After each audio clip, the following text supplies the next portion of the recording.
So, this week's episode is pretty much going to be about doing a refresher because I haven't been able to work Indy as much as I would like. As a lot of you know, I recently got married and I'm in the process of actually moving the entire Castaway Arabians operation a few miles down the road, which seems simple enough, but not quite. So Indy, unfortunately, has gone from a few times a week to about once or twice a week, but hopefully that'll just be temporary. So it is very impressive to me how much he has retained within the last couple of weeks, especially since there was a whole week where I did not really get to work him at all. So what I'm doing here is I actually have a rope that is actually tied to the stirrup. And so what I'm trying to mimic is movement without reaction, which is really difficult because if he was standing still, I'm pretty sure he'd be fine. However, since he's moving, and when we're riding him, we are going to be moving, he has to learn how to deal with the fact that just because somebody kicks their foot out of a stirrup or perhaps accidentally their feet fall out, there's no reason for him to panic. So those little minute things that I'm working with him is to build that bigger picture of him being more tolerant. Now, that doesn't necessarily mean that he's going to be desensitized to everything we do. However, this is going to give him opportunity to understand that these kind of scary things have sort of kind of happened and he has lived. So what I do this way, because I am not a huge fan of taking the rope back off, the stirrup back on, I will work him one way or the other.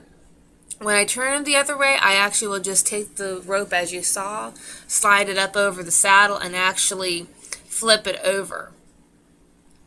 And this is a kind of a safety feature for me because I am not a huge advocate of horses having an immediate panic response if there's something going on that they don't like. So again, I'm not working with him to the point where that reaction is going to be removed because the nature of the horse dictates he's always going to have that reaction. He's in a moment of crisis.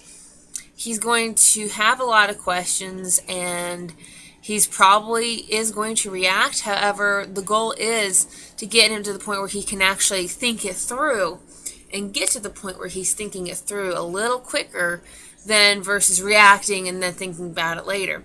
Which, understanding the nature of the horse, is very difficult for them to do because they are hardwired to run away from any immediate threat first and then come back and think about it later. Or not even thinking about it at all, just kind of stop and graze and then move on to farther away from that, whatever was scaring them.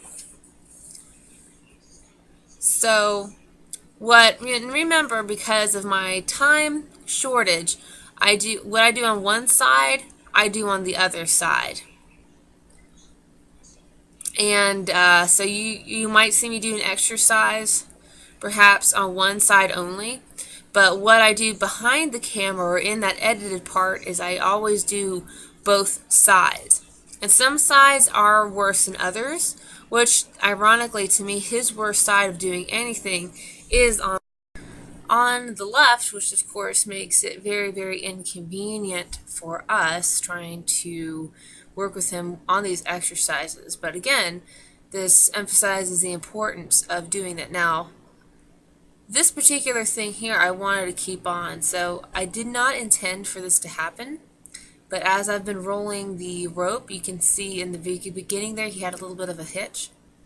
And so what I'm doing is I'm just taking the rope and I'm continuously pulling it, throwing it over until he calms down.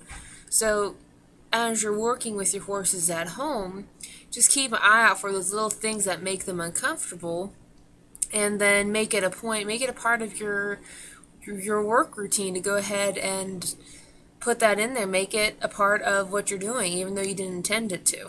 So this next upcoming exercise is very, very dicey, and I'll explain why and what I'm trying to accomplish. So what I'm trying to accomplish is I want him to walk while I'm holding him, and as I am walking, what I'm doing is I'm putting my hand in the stirrup, and I'm actually pushing some weight through it. Obviously, I'm not putting enough weight through my hand to be causing a lot of discomfort, but it's just enough to the point where the horse, or most horses, will react. And I've had some horses bolt forward and kick out. I've had some horses freeze. And what he has learned is, he does not have a mean soul in his, or mean bone in his body. But one thing that he will do is he will freeze up, which usually if horses anticipate something's going to happen, and something bad's going to happen, what they will do is they will freeze and they will tense up. And then when you ask that horse to move forward, that's when you get your bucking horses, your horses that bolt, that panic, because they're just kind of stuck in that mode of something bad's going to happen, and they stay there. So what I'm having to do here is I'm having to physically push him where I am. And what I'm having to do is I'm actually having to go back and reinforce, okay, when I ask you to move forward, I need you to move forward when I ask you to, which he knows how to do it. But he's trying to find the way out of doing something, and any horse's way of figuring that out is trying out all the other metaphorical doors and be able to try to figure out which one's easier. So what you want to do is try to make the right thing easy and the wrong thing hard. So right now what he's doing is, I don't consider this a negative response. Now if he was pinning his ears and kicking at me and trying to grab me with his teeth, that'd be one thing. But all he's trying to do is he's just trying to figure out how to get out of this uncomfortable situation. What is going to make this better? So as you can see, within a matter of minutes, he's figuring out very quickly, okay, the stopping thing isn't working, the backing up thing isn't working. This is the response that she's looking for, and really this is not all that bad. So again, I'm having to reinforce, asking him to go forward. Now, one thing you're not hearing, because I have the audio taken off so I can narrate, is I'm actually verbally asking him to go forward. I train all of my horses off of verbal cues, and I want him to know that just because I'm on his side doesn't mean he still can't go forward. When they're trying to find other ways out of it, that's when I believe it is okay to use a rope, use a handy stick, use a whip to emphasize what you're trying to say. Because if you don't at that particular time, what's going to happen is they're going to learn to ignore you. And I don't want him to learn to ignore me. I want him to respond to everything that I'm saying. So a few short minutes later, this is the result. So you can see when he's doing it correctly, every few steps I'm stopping and I'm rewarding him. I take that pressure off of the stirrup and I rub him. That's my way of telling him that he's doing a great job. So this right here is what I'm looking for. And this is a very handy exercise to do, because if you are trying to get up on your horse, especially without a mounting block, and believe me, if you trail ride or if you're at a show, I mean, you're not always going to have a mounting block or somebody help you give a leg up. That's just what happens. So what you don't want to have happen is your horse panic because the weight of the saddle has shifted, and they panic and they freeze and they don't know what to do.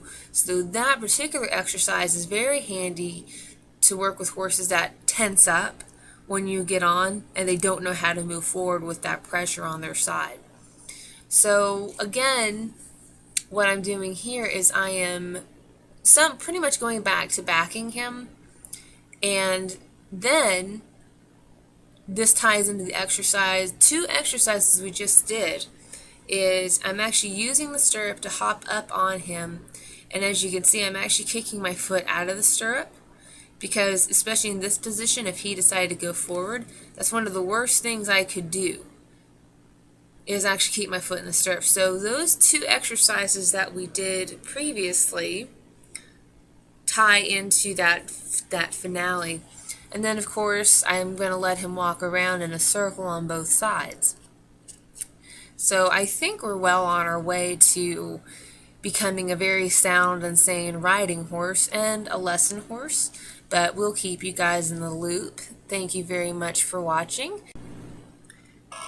Thank you guys very much for watching again, and I hope to see you guys in just a couple of weeks.